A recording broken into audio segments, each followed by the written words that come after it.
Nagpaplano ka bang mag-upgrade ng TV? Naku, pag-isipan mo munang maigi. Dahil kung nagtitipid ka, itong videong to ay para sa'yo. So ito na nga pala ang nagtitrending na streaming device from Skyward. Ang luma mong TV, i-convert natin yan sa Google TV. Ang nagustuhan ko dito, meron siyang built-in Netflix. Ang cool pa nito dahil meron siyang Google Voice Assistant, gaya nito. Open YouTube.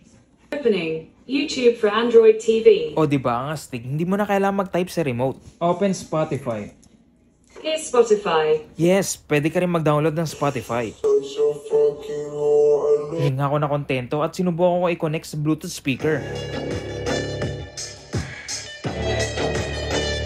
Ang kulit nga pwede kang mag-download ng games dito. Tapos ang daming apps like iKey, MyView, DC+, may Loklok, VivoMax at TikTok. Oo, pwede kang mag-TikTok dito. I-follow nyo na rin ako sa TikTok ha. Tapos ang astig pa neto, pwede kang mag-set ng screensaver using Google Photos. May 1-year warranty pa. Kaya kung may katanong ka, let me know in the comments. Salamat!